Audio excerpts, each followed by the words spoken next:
The snow fell like shattered glass across Piazza del Duomo, each flake sharp and deliberate in the winter wind that cut through Milan's ancient streets.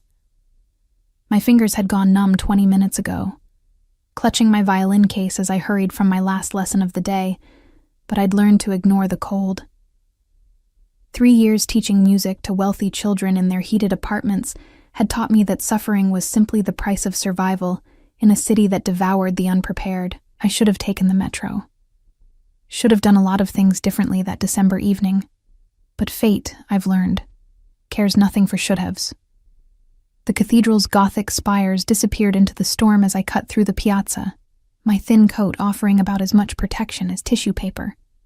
The scent of roasted chestnuts from the closed vendors mingled with that peculiar metallic smell of snow on stone.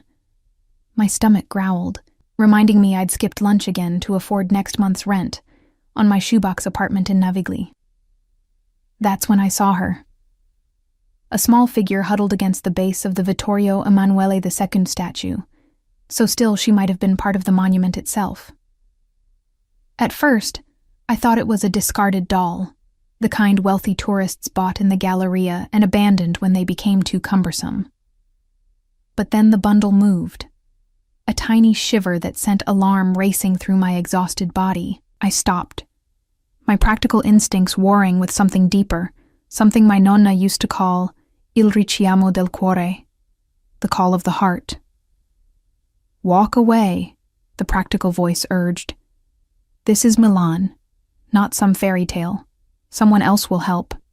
You're barely surviving yourself. But my feet, those traitors, carried me closer. She was perhaps 6 years old, dressed in a coat that probably cost more than my monthly income. Her dark curls plastered to her head with melting snow. Her lips had taken on a bluish tinge that made my teacher's instincts scream in alarm, but it was her eyes that stopped my heart. Large, dark, utterly terrified, they fixed on me with the desperate hope of someone who'd been waiting forever for rescue. Sei persa? I asked, my voice rougher than intended. Are you lost? She nodded, tears tracking clean lines through the dirt on her cheeks. When she tried to speak, her teeth chattered so violently the words came out broken. Non trovo papa. Can't find Papa. Without thinking, I shrugged off my coat, thin as it was, and wrapped it around her trembling shoulders. The cold hit me like a physical blow, but I'd been cold before. This child, however, looked like she'd never experienced true discomfort in her privileged life, and the shock of it might kill her before hypothermia did. Come ti chiami? I asked, kneeling despite the icy puddle soaking through my already damp jeans. What's your name? Fiorenza. The name emerged as a whisper. Fiorenza Ferrante. Ferrante. The surname meant nothing to me then. I was too focused on the practical problem, a lost child in a snowstorm, probably separated from distracted parents shopping in the Galleria. The Carabinieri station was 3 blocks away, but in this weather, with her this cold. Va bene, Fiorenza, I said, forcing warmth into my voice despite my chattering teeth. I'm going to help you find your papa, okay? But first, we need to get you warm. There was a cafe on the corner, still open despite the weather. I gathered the child in my arms, surprised by how light she was, like lifting a bundle of expensive fabric and fragile bones. My violin case banged against my leg as I hurried across the piazza, and I sent up a silent prayer that the cafe owner, Signor Rossi, would let me sit without ordering much. The warmth inside hit like a wall. Fiorenza let out a small whimper. Whether from relief or pain as feeling returned to her extremities, I couldn't tell. I settled her into a corner booth, the one partially hidden by a decorative column, and caught Signor Rossi's eye. Per favore, I called, my voice apologetic. Hot chocolate for the bambina. I'll pay. He nodded, his weathered face creasing with concern as he took in the shivering child. Within minutes, he'd brought not just hot chocolate but also a bowl of minestrone and a thick blanket from somewhere in the back. When I tried to calculate what I could afford, he waved me off. "For the little one," he said gruffly in Italian. "On the house." I wrapped Fiorenza in the blanket, watching color slowly return to her cheeks as she sipped the chocolate with both hands clutched around the mug.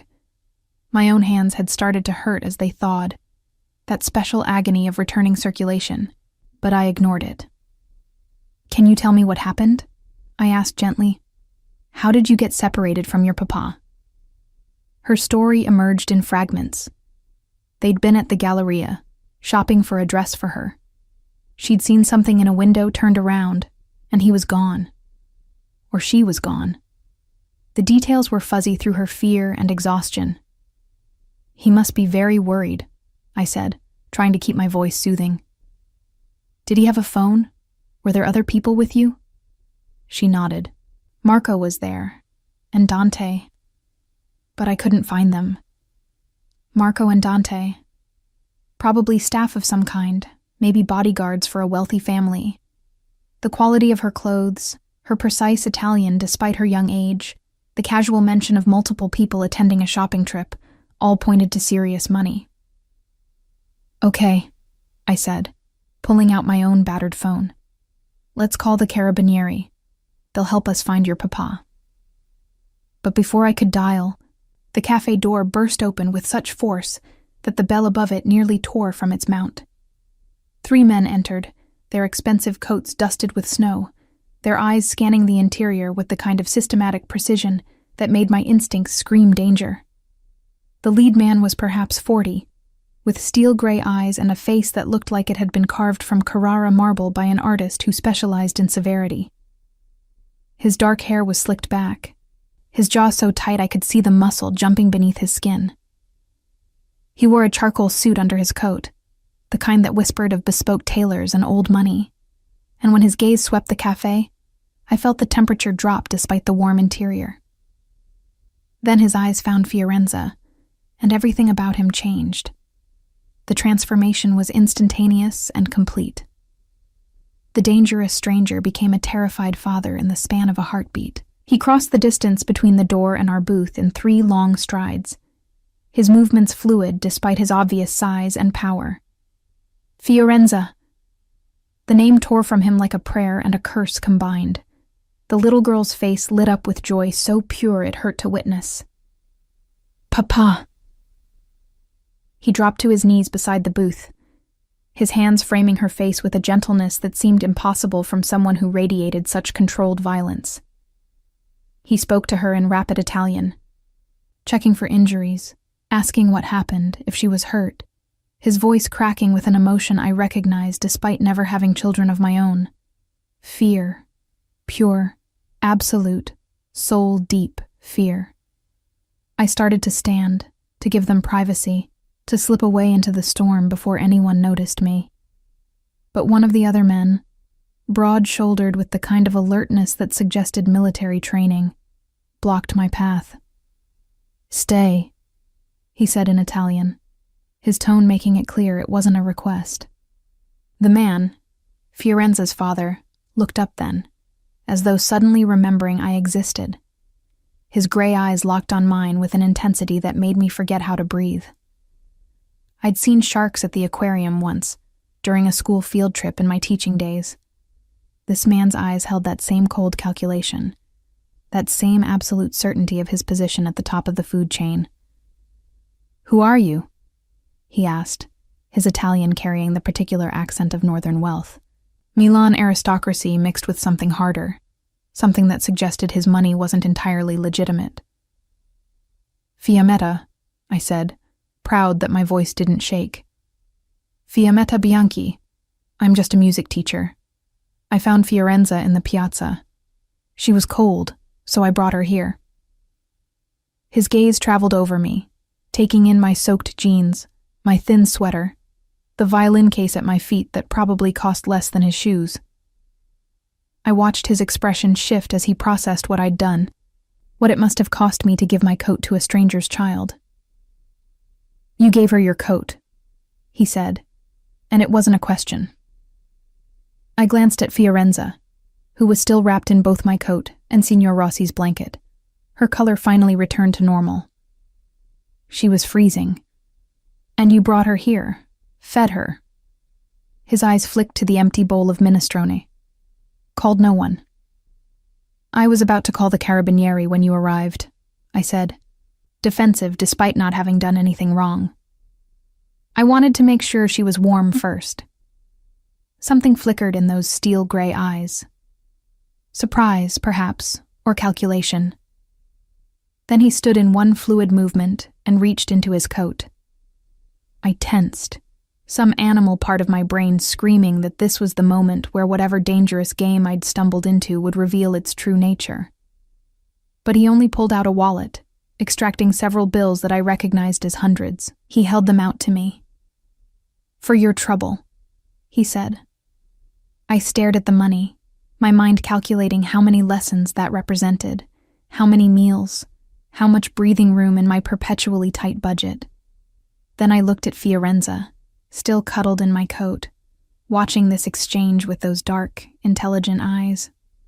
No, I heard myself say. I don't want money. I just wanted to help. The silence that followed felt heavy, weighted with significance I didn't understand. The other two men exchanged glances. Signor Rossi, who'd been pretending not to watch from behind the counter, went very still. And the man in front of me, Fiorenza's father, looked at me like I'd just spoken in an alien language. Everyone wants something, he said finally, his voice soft but carrying an edge that made me shiver.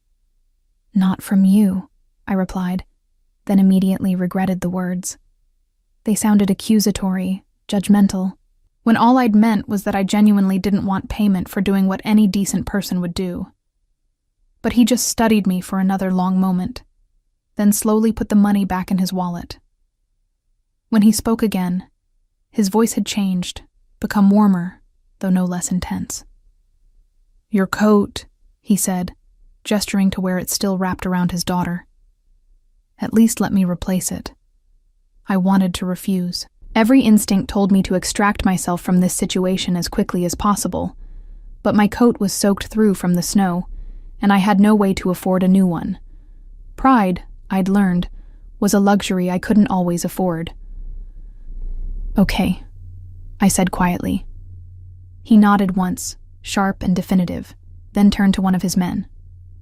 Marco, take the signorina to Rinascente. Get her a proper coat, and gloves and boots. His eyes raked over my inadequate footwear with something that might have been disapproval. Whatever she needs.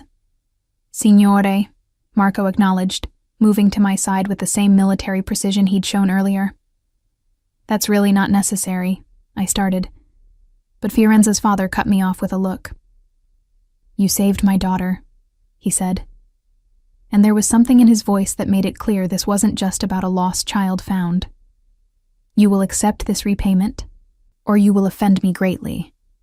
And trust me, signorina, you do not want to offend me. It wasn't quite a threat. Not quite. But it was close enough that I nodded, my mouth suddenly dry. Good. He reached into his coat again, this time producing a business card that he pressed into my hand. The cardstock was thick, expensive, with nothing but a name and phone number embossed in gold. If you ever need anything, Signorina Bianchi, you call this number. Do you understand? Anything at all? I looked at the name on the card. Fausto Ferrante. Still meant nothing to me, this collection of syllables that would soon become synonymous with danger and desire and a future I never could have imagined. I understand, I said, though I didn't. Not really. He held my gaze for another heartbeat, then turned back to his daughter, scooping her up with a tenderness that contradicted everything else about him. As he carried her toward the door, she looked back at me over his shoulder. Grazie, Signorina Fiammetta, she called, her voice stronger now, warmed by hot chocolate and her father's arms. Prego, piccola, I replied, my throat tight with an emotion I couldn't name. Then they were gone, the cafe door closing behind them with a soft chime, and I was left standing in Signor Rossi's establishment with a man named Marco, who looked like he could kill me with his little finger and had been instructed to take me shopping. The universe, I thought, had a very strange sense of humor.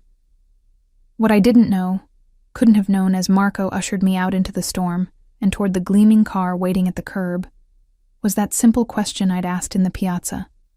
"Are you lost?" Had just altered the trajectory of my entire life. And Fausto Ferrante, a man who never forgot a debt or a kindness, had just decided I belonged to him. The coat Marco escorted me to buy cost more than 3 months of my rent. I tried to refuse it, tried to select something reasonable from the modest section. But he simply shook his head and steered me toward the designer floor, with the kind of gentle insistence that made resistance impossible. Signor Ferrante was very specific, he said in his careful Italian. Proper protection from the cold. The coat was cashmere, lined with silk, in a deep charcoal that made my dark hair look almost black. When the sales assistant wrapped it in tissue paper and placed it in a box with the store's elegant logo, I felt like I was accepting something far more significant than outerwear. Marco drove me home in that gleaming car, a Mercedes that whispered of wealth so profound it didn't need to shout. He didn't speak during the drive, but I caught him watching me in the rearview mirror with an expression I couldn't quite read.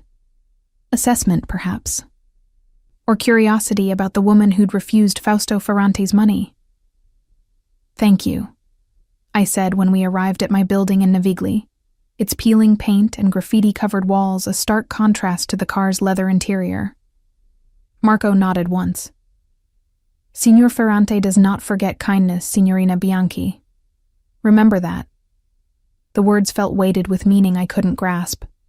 Then he was pulling away, and I was climbing the stairs to my third-floor apartment with my violin case in one hand and the most expensive box I'd ever held in the other.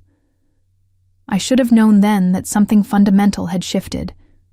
Should have recognized the significance of Marco's words, of Fausto's intensity, of the business card burning a hole in my pocket. But I was exhausted, cold to my bones despite the new coat, and my mind was already turning to tomorrow's lessons. The next morning dawned clear and bitterly cold. I wore my new coat to my first lesson.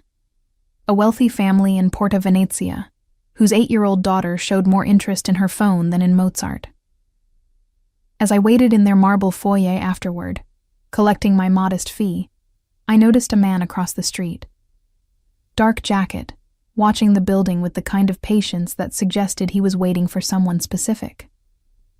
Probably a driver, I thought, heading toward the metro. Wealthy families always had drivers. But when I emerged from the station near my second lesson of the day, I saw him again.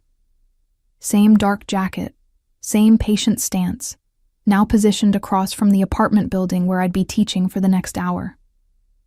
Coincidence, I told myself, though my pulse had started to quicken. Milan was a big city, but certain neighborhoods were small. It didn't mean anything.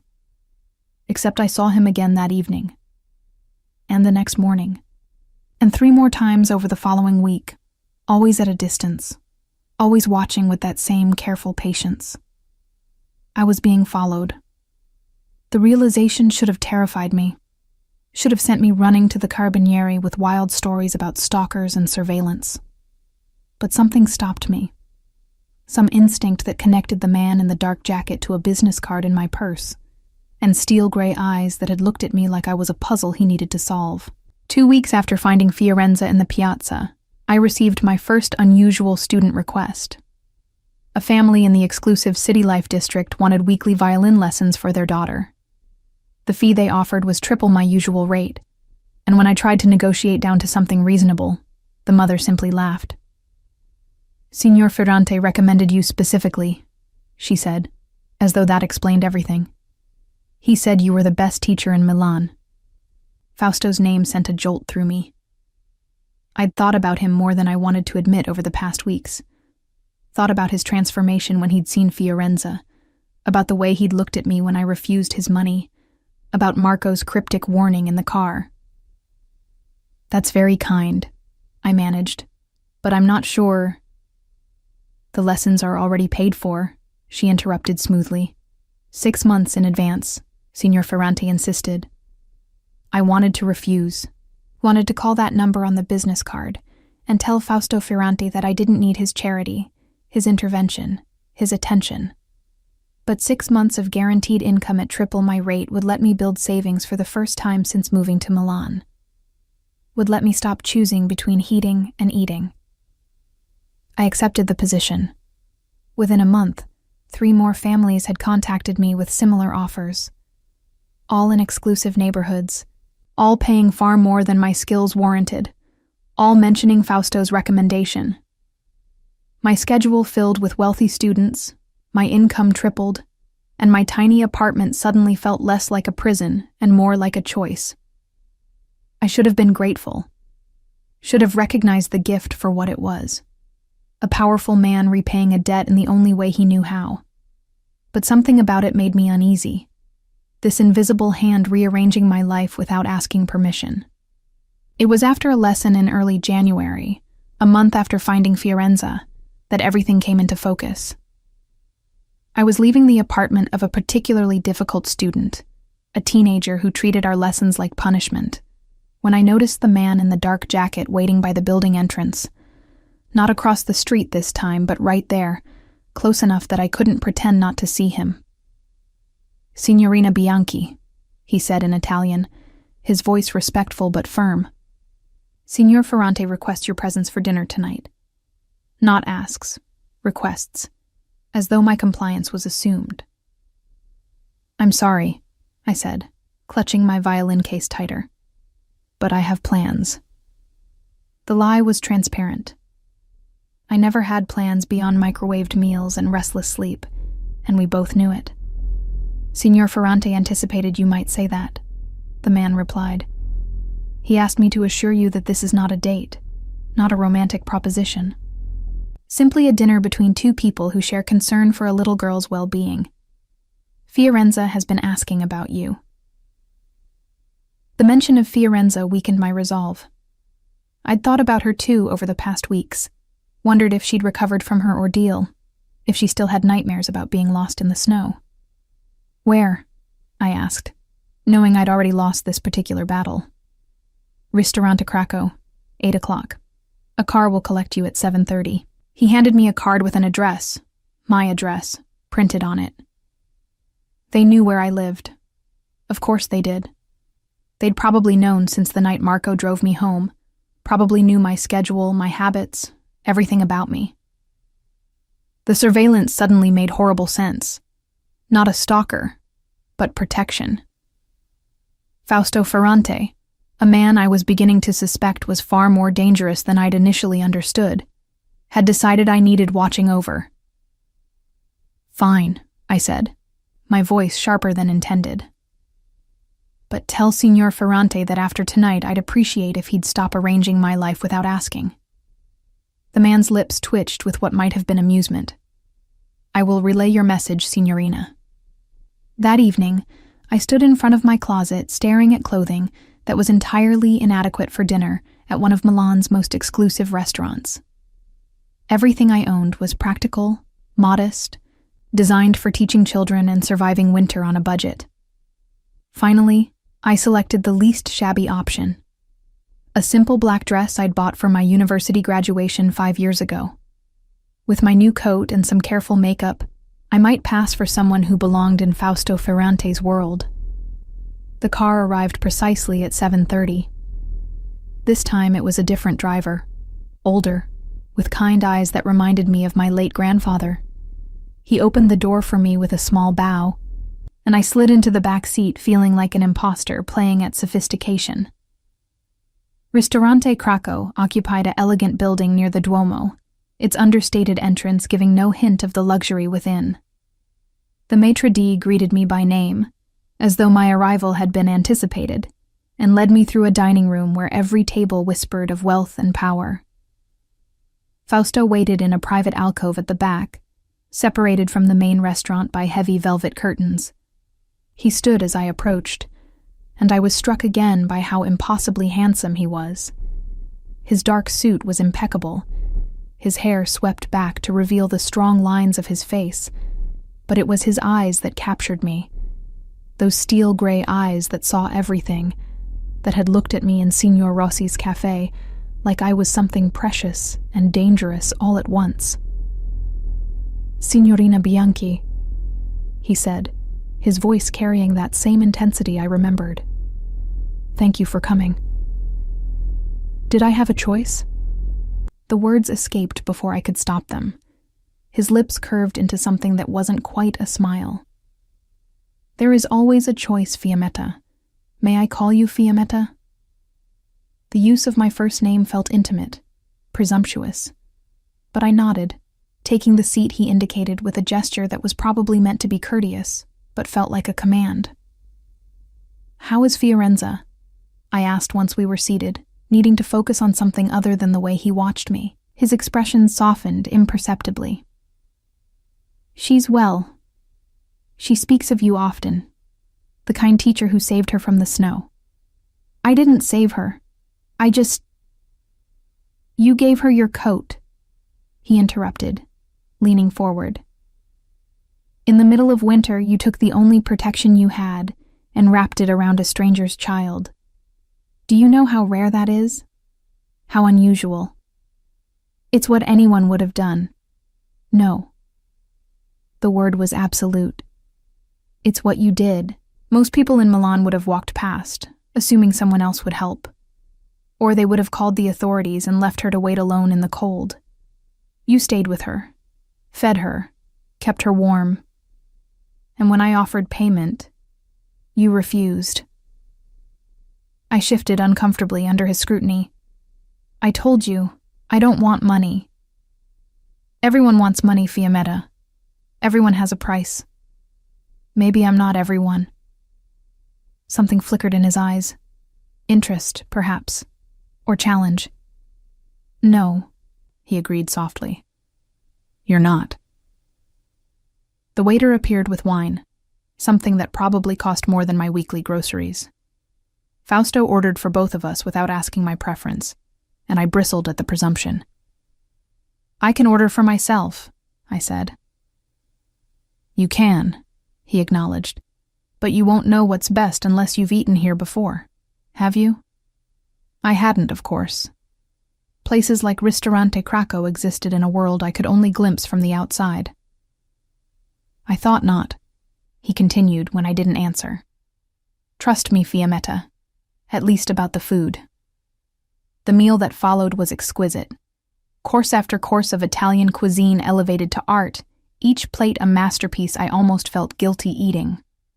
Fausto watched me throughout, his gaze never wavering, asking questions about my teaching, my music, my life with the kind of focused attention that made me feel like I was the only person in his universe. It was intoxicating and terrifying in equal measure. "Why am I here?" I finally asked over dessert, needing to understand the purpose of this dinner beyond Fiorenza's well-being. "Because I wanted to see you again," he said simply. "Why?" He was quiet for a long moment, swirling wine in his glass. "Do you know what I do, Fiammetta?" "I can guess," I said carefully. "The cars, the security, the way people react to your name. You're not just a businessman." "No." He set down his glass with deliberate care.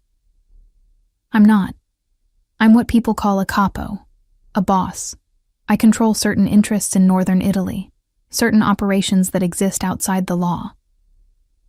The casual admission should have sent me running, should have triggered every survival instinct I possessed. But I just sat there, oddly unsurprised by the confirmation of what I'd already suspected. "And you're telling me this because you should know what you've become involved with, what your kindness to Fiorenza has made you." He leaned forward, his gaze intense. "I have enemies, Fiammetta. Men who would use anyone close to me to gain leverage. By helping my daughter, by refusing my money, by being someone I cannot stop thinking about. You've made yourself a target." My blood ran cold. "Then I'll disappear, change cities. I don't want to be part of whatever this is." "Too late." The words were soft but absolute. "My enemies already know about you. They've seen my men watching you. They've noticed the referrals I've sent your way. Running won't protect you now. Only I can do that. So what? My voice rose despite my efforts to stay calm. I'm just supposed to accept being a pawn in whatever game you're playing? Not a pawn. He reached across the table, his hand covering mine with surprising gentleness. Something far more valuable. Something I need to protect because the alternative is unacceptable. I stared at our joined hands, my mind reeling. This is insane. Yes, he agreed, but it's reality. You asked me a simple question in a piazza, Fiammetta. Are you lost? And in answering it, in saving what matters most to me, you became mine to protect, mine to keep safe. Mine. The possessiveness in that last word should have frightened me. Instead, it sent a shiver through me that had nothing to do with fear, and everything to do with a heat I didn't want to acknowledge. I don't belong to you, I whispered. His smile was slow, certain, absolutely devastating. Not yet, but you will. I didn't sleep that night. Couldn't stop thinking about Fausto's words, the casual certainty with which he'd claimed ownership of me, the impossible situation I'd stumbled into by doing nothing more than helping a lost child. Mine. The word echoed in my head like a church bell, insistent and inescapable. At dawn, I made a decision. I would go to him, to that number on the business card I'd kept despite every rational instinct telling me to throw it away, and I would negotiate my freedom. I was a music teacher, not a mafia princess. There had to be a way out of this. The address Marco provided when I called was in Brera, one of Milan's most exclusive neighborhoods. Not a restaurant this time, but a private residence. An entire palazzo that spoke of wealth accumulated over generations, its Renaissance facade gleaming in the winter morning light. A different guard met me at the door. Younger than Marco, but with the same military bearing. He led me through rooms filled with priceless art, marble floors, and furniture that belonged in museums. Everything whispered of old money, legitimate wealth built over centuries. But I'd learned enough about Fausto to know that legitimate was a relative term in his world. He waited in a study lined with leather-bound books, standing by floor-to-ceiling windows that overlooked a private garden dusted with snow. He wore dark trousers and a white shirt, the top 3 buttons undone, sleeves rolled to his elbows in a way that suggested I'd caught him in the middle of work. The casual elegance of it stole my breath. Fiammetta, he said, turning as I entered. I didn't expect to see you so soon. We need to talk. I forced steel into my voice. About this arrangement you think we have. His lips curved slightly. Please, sit. I'd rather stand. As you wish. He moved to a sideboard and poured espresso from a silver service into delicate cups. But you'll at least drink. You look like you didn't sleep. I hadn't, but I wasn't about to admit that. Still, when he pressed the cup into my hands, I accepted it, the warmth seeping into my cold fingers. I can't do this, I said without preamble. I can't be part of your world. I'm just a music teacher, Fausto. I have students who depend on me, a life that doesn't include bodyguards and surveillance and dinners at Michelin-starred restaurants. Those students I referred to you? He asked mildly. Yes, but... And the apartment you're living in, the one with the broken heating that your landlord refused to fix. He sipped his espresso. That was repaired yesterday, wasn't it? And your rent, mysteriously reduced by 30%. My stomach dropped. What did you do? I had a conversation with your landlord. A very persuasive conversation about tenant rights and the consequences of negligence. His eyes met mine over the rim of his cup. Your building now has functioning heat and water pressure that doesn't fluctuate. You're welcome. I didn't ask you to do that. You didn't ask me to protect you either. But here we are. He set down his cup with deliberate care. Come with me. I want to show you something. Against my better judgment, I followed him through the palazzo to a room I hadn't seen before. When he opened the door, I gasped. It was a music room, but not like any I'd ever seen. A Steinway grand piano dominated the center, its black lacquer surface reflecting the morning light. The walls were lined with instruments, violins, violas, a cello, each one clearly antique and priceless. Sheet music filled built-in shelves, everything from Bach to contemporary Italian composers. "My mother's room," Fausto said quietly.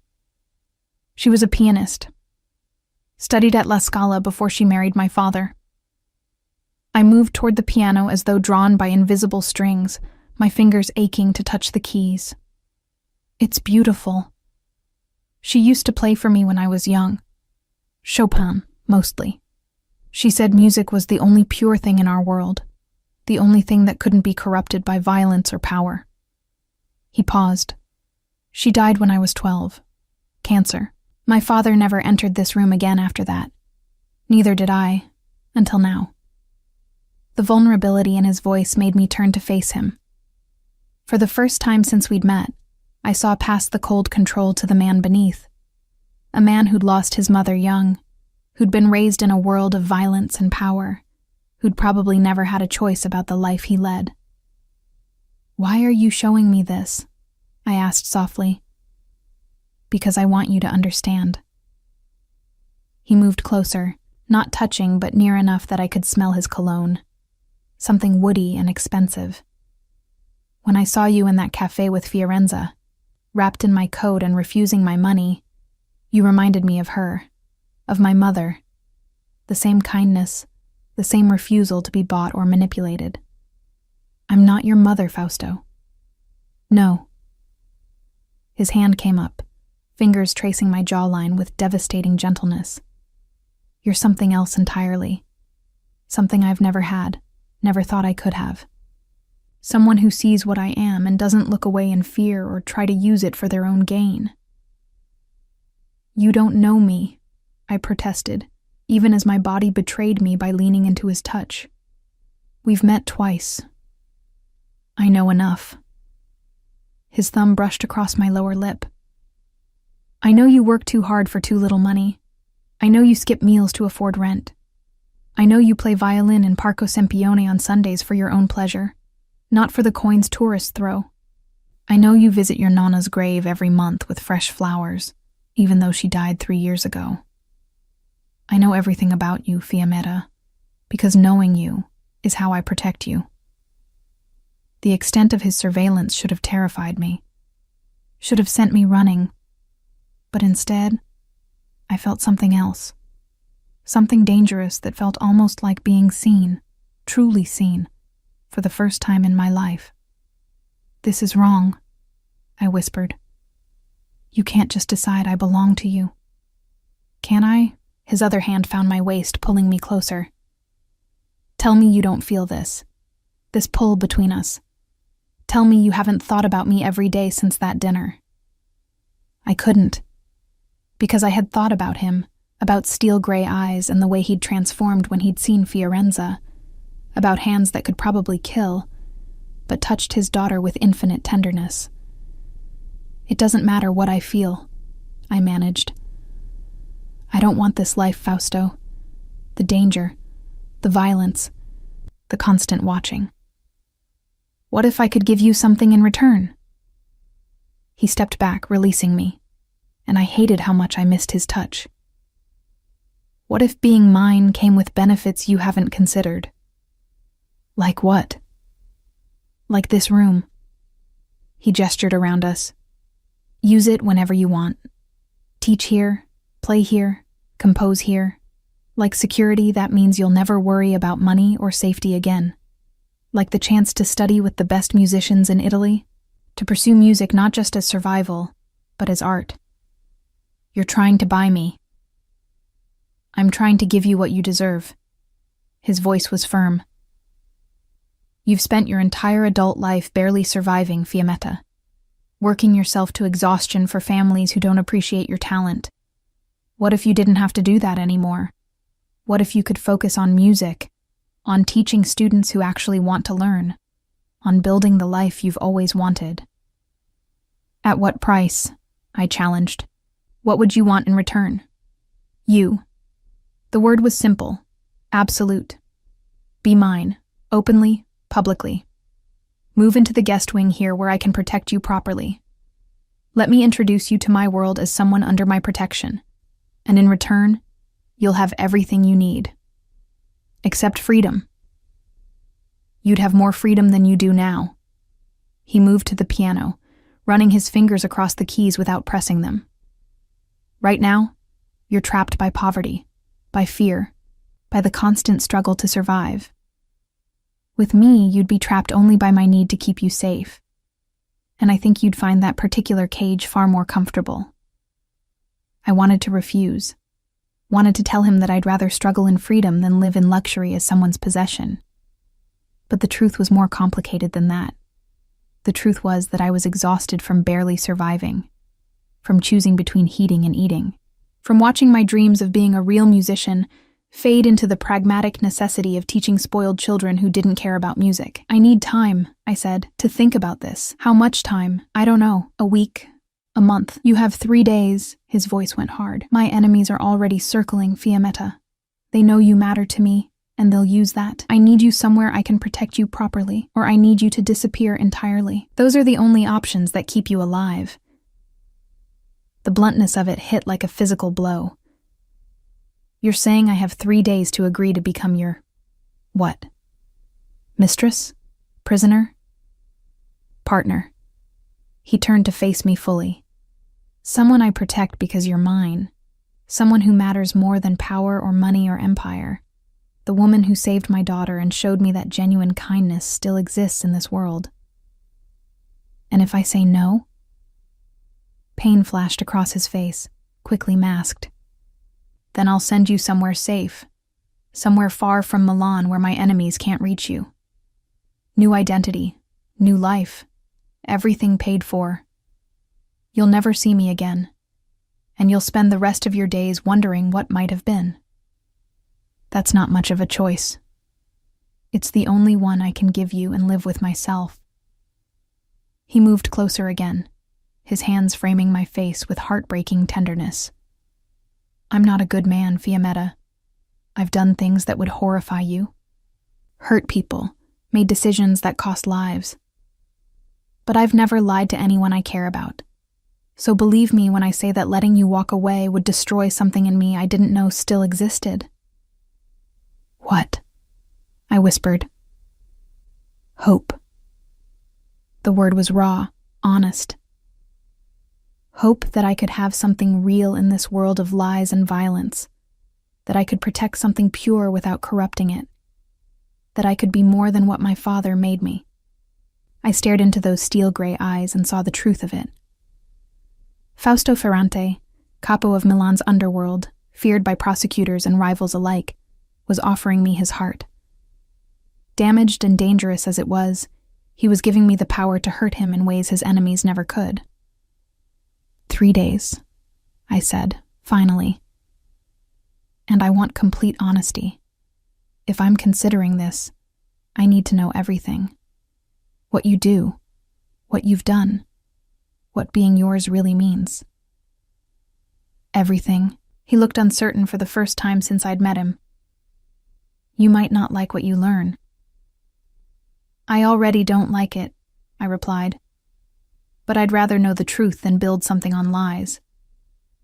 His smile was slow, genuine, transforming his face into something almost boyish. Then you'll have it, complete honesty for 3 days, and at the end, you'll make your choice. He kissed me then, and unlike the gentle touches before, this was claiming. His mouth took mine with an intensity that stole my breath.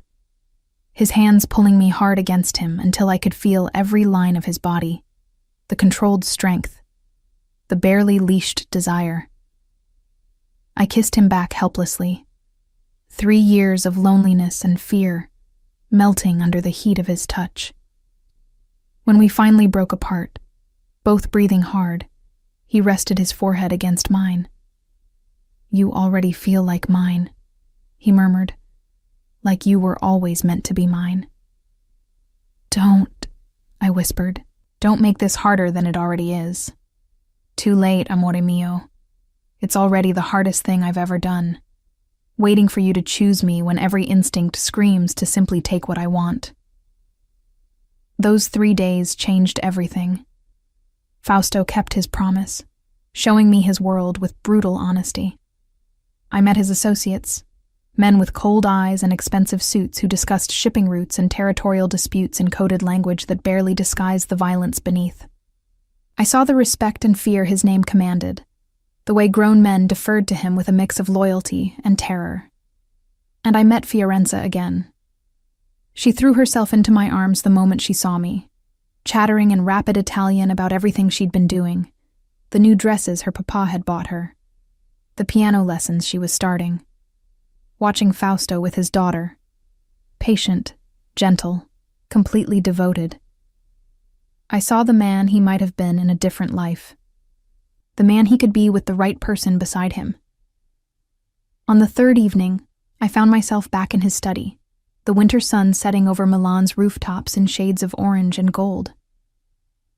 So, Fausto said, pouring wine with steady hands, though I could see the tension in his shoulders. What's your answer? I took the glass he offered, the crystal cool against my palm. If I say yes, I need something in return. Something beyond the music room and the security. Name it. Fiorenza. I met his eyes steadily. If I'm going to be part of her life, I want a real role. Not just the woman her father is keeping. I want to be someone she can trust, rely on, talk to about things she might not tell you. Something shifted in his expression. You want to be her mother? I want to matter to her, I corrected. The way you both already matter to me. He was quiet for a long moment, studying me with those intense gray eyes. Then, slowly, he smiled. Yes. Yes? Yes to everything. Yes to you being part of her life. Yes to you mattering. Yes to building something real. Not just protection and possession, but partnership. He set down his wine and pulled me into his arms. Say yes, Fiammetta. Choose this. Choose us. I thought about my tiny apartment, my exhausting schedule, the life of barely surviving I'd been living. And I thought about this. The music room, the security, a little girl who needed a mother figure, and a dangerous man who looked at me like I was salvation. Yes, I whispered. I choose you. His kiss this time was different, tender, reverent, full of promise and possession in equal measure. And as he held me in the fading light, I felt the last of my resistance crumble. I was Fausto Ferrante's now, for better or worse. Moving into the palazzo happened faster than I expected. Within 24 hours of my decision, my belongings had been transferred from my apartment in Navigli to the guest wing Fausto had prepared for me. Not that I had much. A few clothes, my violin, books, and sheet music that barely filled 3 boxes. The poverty of my possessions looked almost obscene in rooms decorated with Renaissance art and furniture worth more than I'd earn in a lifetime. You can redecorate however you want, Fausto said, watching me unpack in a bedroom larger than my entire former apartment. Change anything that doesn't suit you. This is your home now. Home. The word felt foreign applied to this palace of marble and gold. But I was beginning to understand that Fausto's version of home had nothing to do with comfort and everything to do with possession. These rooms were mine because I was his. And what was his must be housed appropriately. It's beautiful, I said honestly. And it was, in an overwhelming kind of way. But it doesn't feel like mine yet. It will. He moved behind me, his hands settling on my shoulders. Give it time, amore. You'll see. That first week passed in a blur of adjustment. I woke each morning in silk sheets that cost more than my monthly rent used to. ate breakfast prepared by a private chef, and taught lessons in the music room where Fausto's mother had once played. My students from before still came, driven to the palazzo by their parents, who seemed more impressed than concerned that I'd moved into a known mafia boss's residence.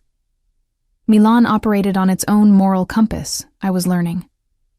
Power was respected regardless of its source, and Fausto Ferrante had power in abundance. But it was the evenings that truly revealed my new reality. Fausto insisted I join him for dinner each night, sometimes just the two of us, often with Fiorenza, occasionally with his associates who studied me with barely concealed curiosity. The woman who'd captured their boss's attention, who lived in his home but not in his bed, who somehow maintained autonomy while being obviously his. "They don't know what to make of you," Fausto said one night after his men had left. We sat in his private study, him reviewing documents I suspected had nothing to do with legitimate business, me reading beside the fire. Neither do I, honestly. I looked up from my book. "What do you mean?"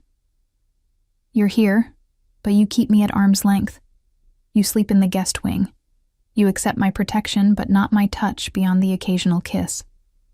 He set down his papers. "Are you regretting your decision?" "No." And I wasn't, surprisingly. Despite the opulence, despite the undercurrent of danger, despite everything I should have been afraid of, I felt safer in Fausto's palazzo than I ever had in my apartment. I'm just trying to understand what this is. What we are. What do you want us to be? The question hung in the air between us, weighted with possibility. I thought about the past week, about watching him with Fiorenza, about the gentle way he touched me as though I might break, about the heat in his eyes that suggested breaking me was the last thing on his mind. "I don't know yet," I admitted. "Everything is moving so fast. A month ago, I was barely surviving. Now I'm living in a palazzo with a man who terrifies and fascinates me in equal measure, playing stepmother to his daughter, and trying to pretend this is somehow normal. It could be." He rose, crossing to where I sat and kneeling beside my chair. "If you let it, if you stop holding yourself separate and let yourself feel what's happening between us." "What is happening between us?" His hand found mine, fingers intertwining. "I'm falling in love with you. Have been since you asked a lost child if she needed help, and gave her your coat without hesitation. The question is whether you'll let yourself fall with me." The honesty stole my breath. "Fausto, don't answer now," he interrupted. "Just think about it, about what we could have if you stopped fighting this." But fate, as I was learning, cared nothing for timing or careful decisions. The next afternoon, as I was teaching a particularly talented student in the music room, Marco appeared in the doorway with an expression that made my stomach drop. "Signorina," he said in Italian. "A word, please. It's urgent." I excused myself, following him into the hallway where two other guards waited with guns visible under their jackets. "What's wrong?" "Signor Ferrante received a threat this morning. Against you specifically." Marco's voice was grim. "A rival family making it known that they see you as his weakness. They know your former address, your schedule, the names of your students." Ice flooded my veins. "What kind of threat?" "The kind we take very seriously." He gestured toward the stairs. "Signor Ferrante wants you with him immediately. He's handling the situation, but until it's resolved, you don't leave this building without an armed escort." I found Fausto in his office, on the phone speaking rapid Italian with a coldness in his voice that reminded me exactly what he was capable of. When he saw me, he ended the call abruptly. "You're safe," he said, as though I might doubt it. "I want you to know that first. You're safe here." Marco said there was a threat. A message, more accurately, from the Calabrians. He moved around his desk but didn't touch me, as though aware that I needed space to process this. "They want me to know they've identified you as important to me, that they could reach you if they wanted. But they haven't. No. His jaw tightened. Because they know what would happen if they tried. This is posturing, Fiammetta. A reminder that I have vulnerabilities now, weaknesses they could exploit. Meaning me. The truth of it settled like a stone in my stomach. I'm your weakness. No. The word was absolute. You're my strength. But they don't understand that yet. They think making you afraid will make me cautious, make me negotiable. They're wrong. What are you going to do? Something dangerous flashed in his eyes. What I always do with threats to what's mine. I'm going to eliminate them. The casual way he said it, the cold certainty, reminded me viscerally of what I'd agreed to. This man, this beautiful, attentive man who brought me coffee each morning exactly how I liked it, was also capable of ordering deaths with the same matter-of-fact tone. I don't want anyone hurt because of me, I said. Then you shouldn't have been kind to a lost child. His voice gentled. This isn't your fault, Amore. This is the reality of my world, the price of power. They would find some other excuse to move against me eventually. You're just the current justification. That doesn't make me feel better. It should. He finally closed the distance between us, his hands settling on my shoulders. Because it means this isn't about you. It's about me, about territory and power and old grudges. You're simply caught in the middle because you matter to me. I don't want to matter if it puts me in danger. Too late. His smile was wry. You already matter more than you should.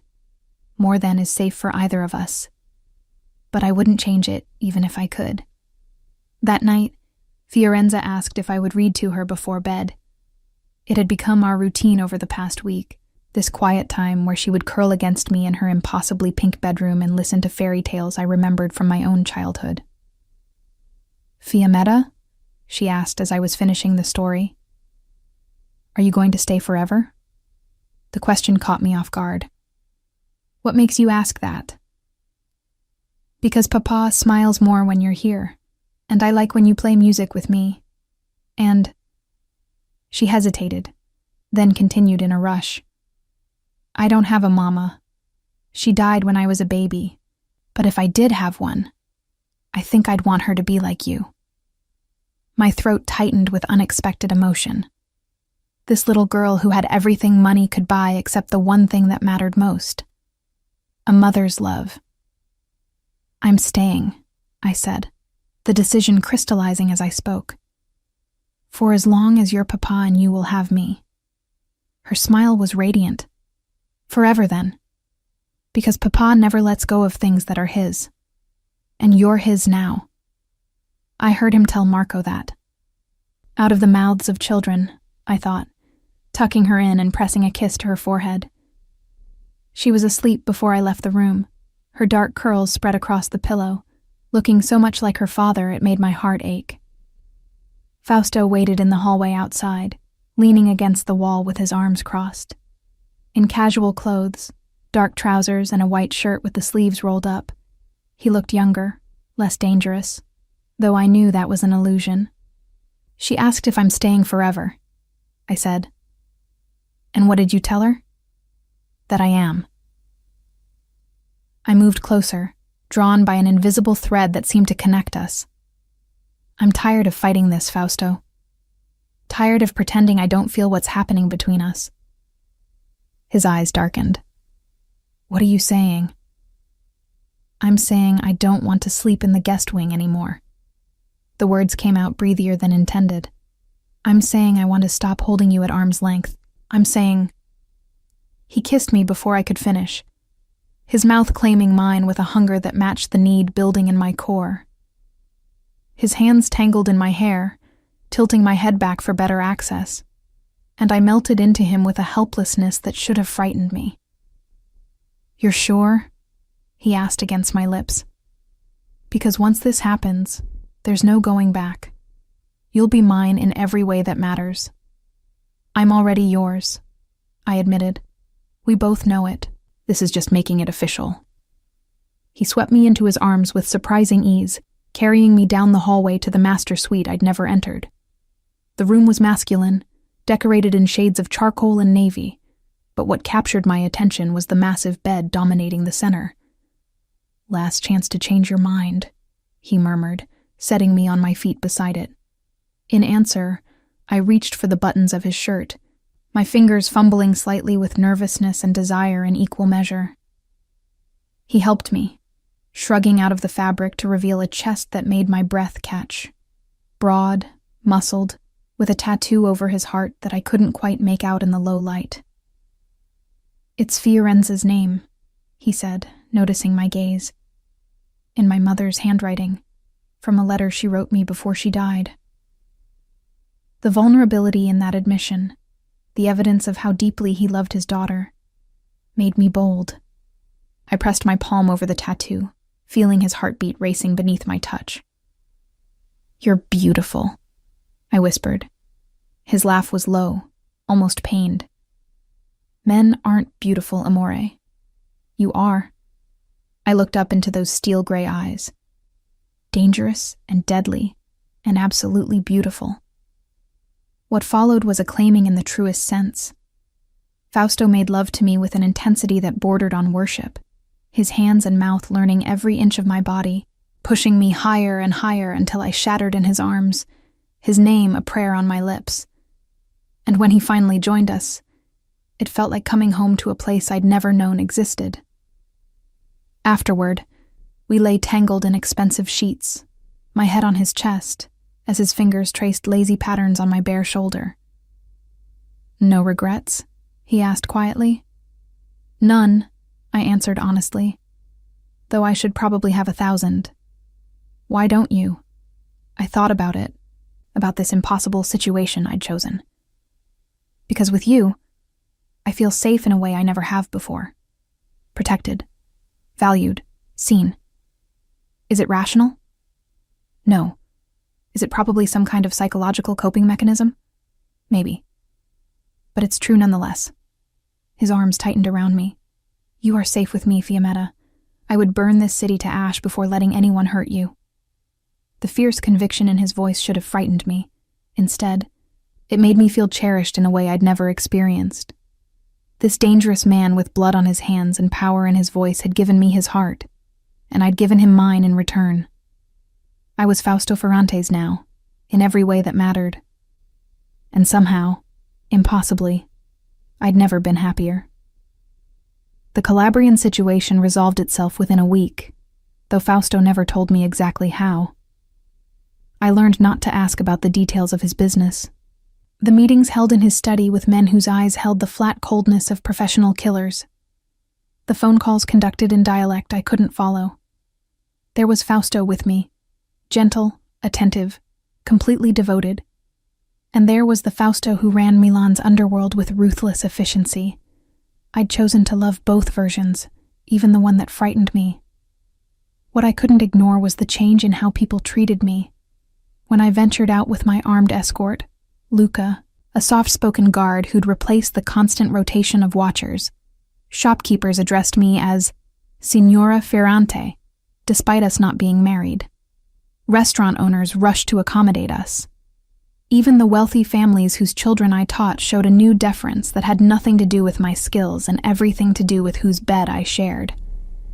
"You're the capo's woman now," my student Isabella's mother said one afternoon, her tone caught between envy and fear. "Everyone knows, everyone talks." I mentioned it to Fausto that evening over dinner, just the two of us in the Palazzo's formal dining room. Fiorenzo was already asleep, and he'd dismissed the staff, serving the meal himself in a domestic gesture that still surprised me. "Does it bother you?" he asked, refilling my wine glass. "Being associated with me so publicly?" I knew what I was choosing, I said carefully. But I didn't realize how completely it would change how people see me. I'm not Fiammetta anymore. I'm just an extension of you. His jaw tightened slightly. "You're your own person, amore. Always." "Am I?" I challenged gently. "When was the last time I did something without your guards watching? Made a decision without considering how it would reflect on you? Had a conversation that wasn't monitored in some way? It's for your protection. I know. And I did. The Calabrian threat had been real enough to make me understand the necessity of caution. But sometimes I miss being invisible, being able to walk through Milan without everyone knowing exactly who I belong to. Something flickered in his eyes. Who you belong to. I realized what I'd said, how it had sounded. That came out wrong. Did it? He set down his fork, giving me his complete attention. Or is that how you really feel? Like you've traded one kind of cage for another? The question hung between us, weighted with the truth we'd both been avoiding. I'd moved into his palazzo, shared his bed, become a mother figure to his daughter. But had I truly chosen this? Or had I simply accepted the inevitable because resisting Fausto Ferrante was like trying to hold back the tide? I don't know, I admitted. Some days I wake up in that enormous bed and think this is the most amazing thing that's ever happened to me. Other days I feel like I'm drowning in a life that isn't mine, playing a role I never auditioned for. He was quiet for a long moment, his expression unreadable. Then he stood, extending his hand. Come with me. I followed him through the palazzo to a wing I'd never explored, down a hallway lined with family portraits whose eyes seemed to follow our progress. He stopped at a heavy wooden door, producing a key from his pocket. No one has been in here since my father died, he said. Not even me. But I want you to see it. The room beyond was an office, but not like his study. This one felt lived in, personal, with papers still scattered across the desk as though the occupant had just stepped out. What made me catch my breath, though, was the wall of photographs. Pictures of a young Fausto with his mother, both smiling at a piano. An older couple I assumed were his grandparents. His father, severe and handsome in an old-fashioned way, standing with other men in clothing from decades past. And then, more recent photos. A younger Fiorenza being held by a beautiful woman with sad eyes. Her mother, Fausto said, following my gaze. Giulia. She was from another family, a strategic marriage arranged when we were both 20. We tried to make it work, even grew fond of each other. Then she died giving birth to Fiorenza, and I was left with a daughter I didn't know how to raise, and a hole in my life I tried to fill with work and power. I'd known, vaguely, that Fiorenza's mother had died. But hearing the pain in Fausto's voice, seeing the evidence of that loss in his father's office, made it viscerally real. Why are you showing me this? I asked softly. Because I want you to understand what you've become part of. He moved to the desk, picking up a ledger filled with cramped handwriting. This is my father's record of every debt, every favor, every alliance that built our family's power. Generations of violence and strategy, all meticulously documented. When he died, it became mine to manage. Just like this office, this house, this life. You could have walked away. Could I? His smile was bitter. I was 12 when my mother died, Fiammetta. My father raised me to be his successor from that day forward. I didn't get to be a child, didn't get to choose a different path. This is what I am, what I've always been. The only thing I've ever chosen for myself is you. The honesty in his voice made my chest tight. I'd been so focused on my own loss of autonomy that I hadn't considered his. Fausto had never had freedom either, had been shaped by circumstances and expectations into the dangerous, controlled man he'd become. I'm sorry, I whispered. Don't be. He set down the ledger, moving to take my hands. You've given me something I never thought I'd have. A choice. Every morning I wake up and choose you again. Choose this thing between us. Choose to be more than what my father made me. That's worth any price.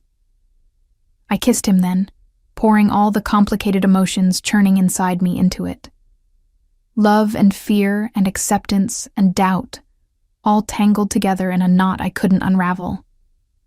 When we broke apart, he rested his forehead against mine. I know this isn't easy, amore. I know you've sacrificed more than I can ever repay. But I need you to know that you matter to me more than power, more than money, more than everything I've built. If you truly wanted to leave, if you were genuinely unhappy, I'd let you go even though it would destroy me.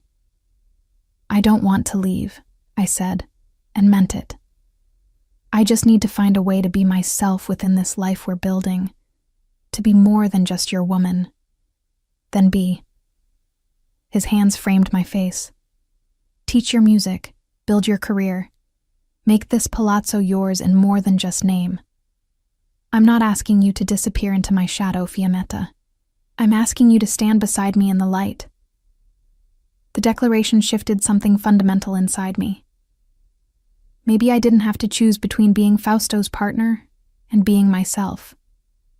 Maybe, impossibly, I could be both. The next morning I woke to find him already gone, a note on his pillow written in his precise handwriting. Something's come up. Stay in the palazzo today. Luca will be outside your door. The careful wording sent alarm bells ringing. Fausto never asked me to stay inside unless there was a genuine threat. I dressed quickly, finding Luca exactly where the note promised. "What's happened?" I asked. His expression was grim. The Calabrians weren't working alone. There's another family involved, one with connections to Fiorenza's mother's side. They're claiming you're an outsider who doesn't belong, that you're influencing Signor Ferrante inappropriately. Influencing him how? They say you've made him soft, that he's making decisions based on emotion rather than strategy, that he's neglecting alliances in favor of protecting you. Luca's jaw tightened. It's not true, but perception matters in our world. If enough people believe it, it becomes reality. The implications crashed over me. I wasn't just Fausto's vulnerability. I was actively undermining his position. Every choice he made to protect me, every moment he spent with me instead of managing his empire, was being used against him. Where is he?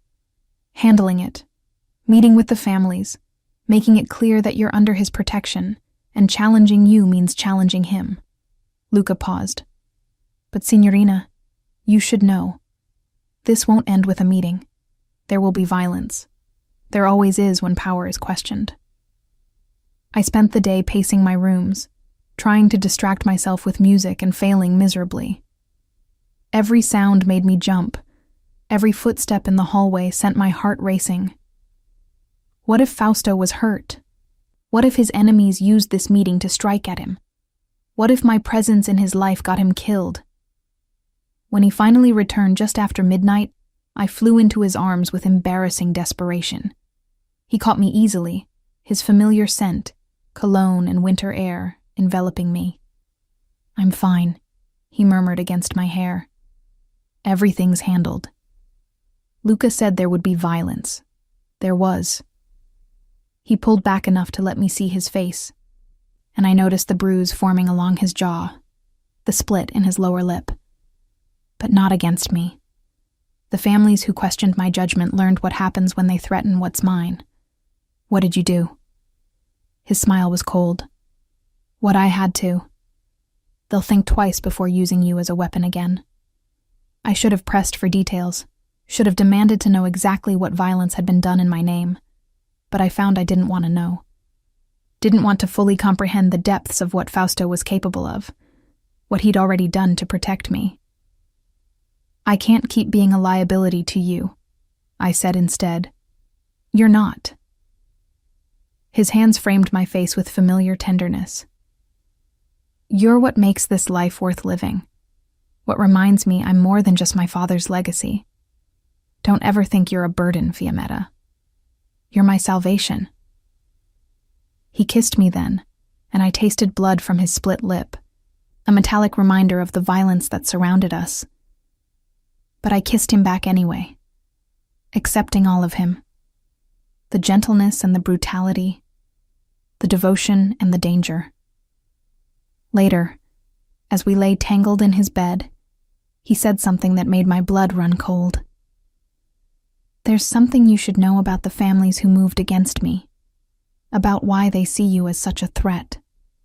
What? He was quiet for a long moment. Giulia, Fiorenza's mother. She wasn't just from another family. She was from the Leones, one of the most powerful families in southern Italy. Our marriage was supposed to cement an alliance between North and South, create a united front against rival organizations. I don't understand. What does that have to do with me? When Giulia died, that alliance became strained. The Leones blamed me for her death, said I'd worked her too hard, demanded too much. We maintained a fragile peace for Fiorenza's sake, but it was always tenuous. He paused.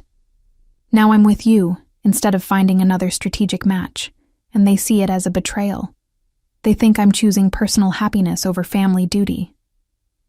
The implications settled over me like a shroud.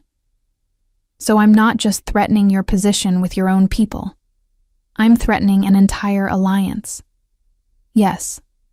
And they'll keep coming for me, keep trying to eliminate me or drive us apart. Yes. His arms tightened around me. But they'll fail. Every single time they'll fail, because I will never let anything happen to you. Do you understand that, Fiammetta? I would start a war that burns through all of Italy before I'd let them take you from me. The fierce conviction in his voice should have comforted me. Instead, it filled me with dread. Because I was beginning to understand the true cost of being loved by Fausto Ferrante. It wasn't just my freedom I'd traded. It was my safety, my peace, and potentially the lives of everyone who stood between us and his enemies. And the attack came on a Tuesday.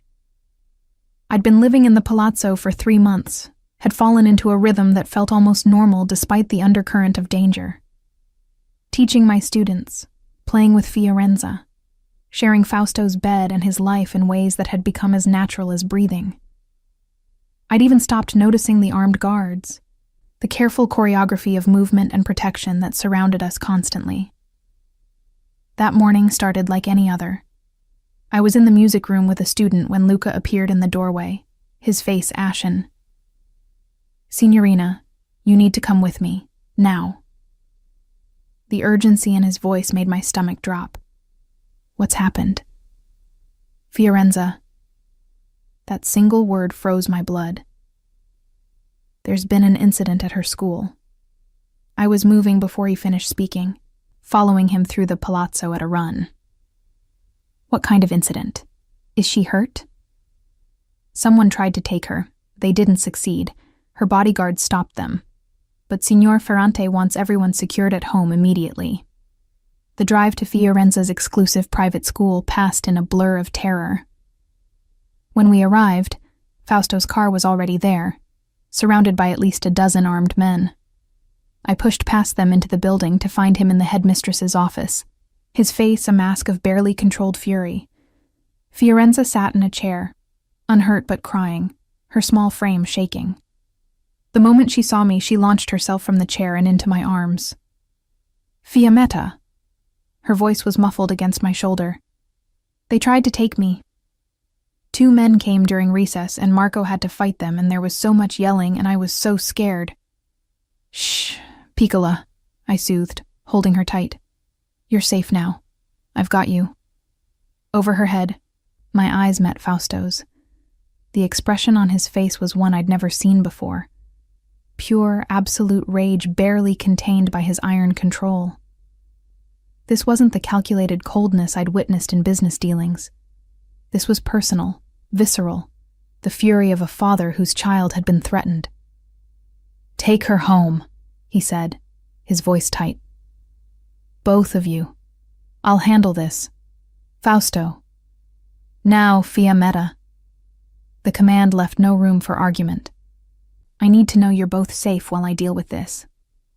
Luca drove us back to the palazzo, Fiorenza still clinging to me, her tears slowly subsiding into hiccuping sobs. Once home, I carried her to her room and stayed with her until she fell into an exhausted sleep, then found Marco waiting in the hallway. "Who was it?" I asked. Who tried to take her? Leones, he said grimly. Giulia's family. They're claiming Fiorenza should be raised by her mother's relatives. That Signor Ferrante's relationship with you proves he's unfit to be her father. The audacity of it stole my breath. They tried to kidnap her to make a point? They tried to kidnap her to hurt him. Marco's expression was grim. And to eliminate you as a factor. With Fiorenza under their control, they could force Signor Ferrante to choose between his daughter and his connection to you. Connection. Such a polite word for what we'd become to each other. Where is he now? Better you don't know, Signorina. But the look in Marco's eyes told me everything I needed to know. Fausto was delivering retribution, and it wouldn't be gentle. He didn't return until well after midnight. I was still awake, sitting in his study with a book I hadn't read a single page of, when I heard his footsteps in the hallway. When he appeared in the doorway, I saw blood on his shirt. Not his own, I was almost certain. And something in his eyes that hadn't been there before. Something cold and final. It's handled, he said without preamble. The Leones won't threaten Fiorenza again. Won't threaten you. Won't move against this family in any way. What did you do? He moved to the sidebar, pouring himself a drink with hands that trembled almost imperceptibly. What I had to. What any father would do to protect his child. Fausto. 3 of their men are dead. The words emerged flat, emotionless. 2 more will carry scars as reminders. And I made it very clear to the head of their family that the next time they come for what's mine, I'll burn their entire organization to ash and salt the earth where it stood. The violence of it should have horrified me, should have sent me running from this man who could kill with such cold efficiency. But all I could think about was Fiorenza's terrified face, her small body shaking with sobs, and I found I couldn't condemn him for protecting her. She's fine, I said softly. Scared, but unharmed. I stayed with her until she fell asleep. Something in his expression cracked. He set down his glass with a sharp click and crossed to me, pulling me into his arms with a desperation I'd never felt from him before. If they had taken her, he said against my hair, his voice rough. If I had lost her because of my enemies, because of weakness they perceived in me. But they didn't. She's safe. We're both safe. Because of luck. Because Marco was vigilant. But next time, there won't be a next time. I pulled back enough to look into his eyes. You made sure of that. His hands framed my face, and I saw the toll this had taken on him. The fear beneath the fury, the vulnerability beneath the violence. This man who commanded an empire with ruthless control was coming apart at the thought of losing his daughter. I can't do this without you, he admitted. Can't be what she needs, what this family needs without you beside me. You've become essential, Fiammetta. To both of us. To everything. I'm not going anywhere. The certainty in my voice surprised me. I told Fiorenza I was staying forever, and I meant it. Whatever comes, we face it together. He kissed me then, and I tasted desperation and relief, and something deeper that felt like forever. When we finally broke apart, he rested his forehead against mine. Marry me, he said. Not for strategy, not for alliance, but because I love you and I want the world to know you're mine. Officially, legally, permanently mine. The proposal should have terrified me, should have felt like the final door of my cage slamming shut, but instead it felt like coming home. Yes, I whispered. Yes, I'll marry you. The wedding was small, intimate, just Fiorenza, Marco, a handful of Fausto's most trusted men, and Father Giuseppe from the family chapel. Fausto had wanted something larger, something that would send a message to every family in Italy about my status as his wife. But I'd asked for privacy, for something that was ours rather than a political statement, and he'd agreed. I wore a simple white dress, elegant but understated, with Fiorenza in matching ivory beside me as my flower girl. When Fausto took my hands in his and spoke his vows, I saw past the dangerous mafia boss to the man beneath, the one who'd lost his mother young, who'd been shaped by violence, but was capable of infinite tenderness, who loved his daughter and me with a fierce devotion that would burn through anyone who threatened us.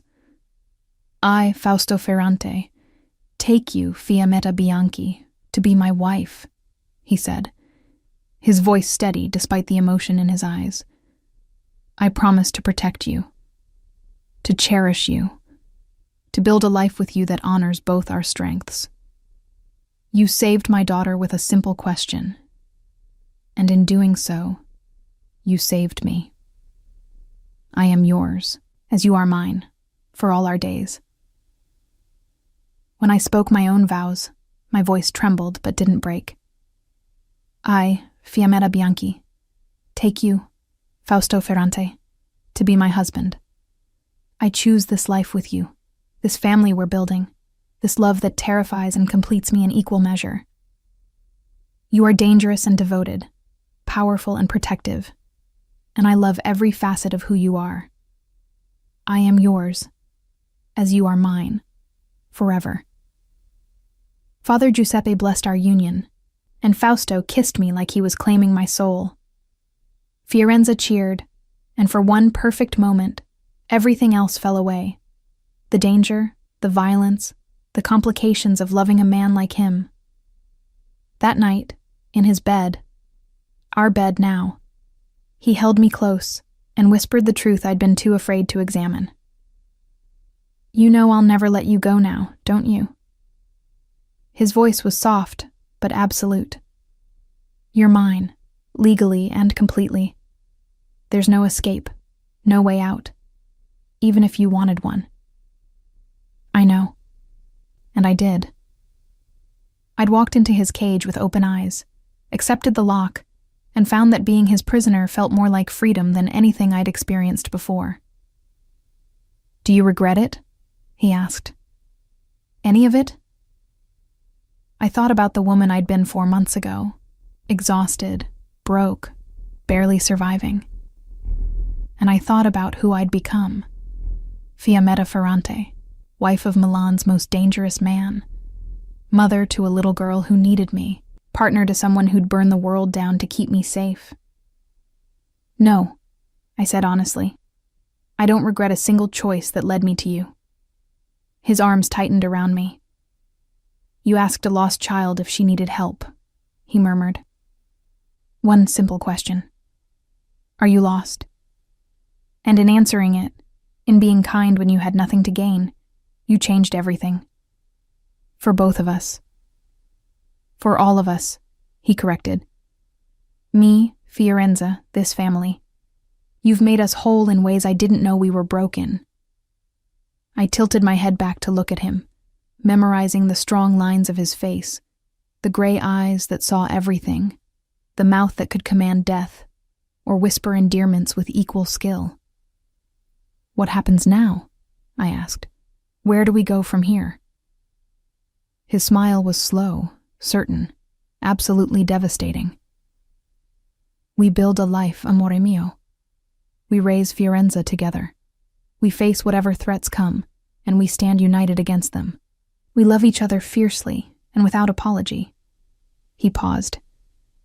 And we never forget that this all started with your kindness to a child who needed help. Our child now, I corrected, thinking of Fiorenza asleep down the hall in her pink bedroom.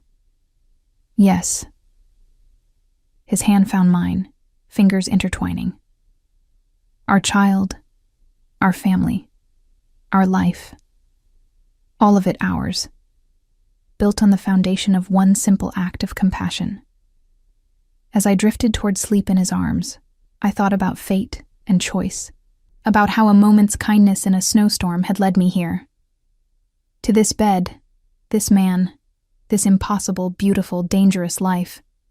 I was Fiammetta Ferrante now, wife, mother, partner to Milan's most powerful capo. And somehow, impossibly, I'd never been happier. The question I'd asked in the piazza, "Are you lost?" had found its answer in the most unexpected way. We'd both been lost, Fausto and I, wandering separate paths through loneliness and survival. But we'd found each other in that snowy piazza, and in finding each other, we'd found home. Forever started with a question, and it would end only when our hearts stopped beating.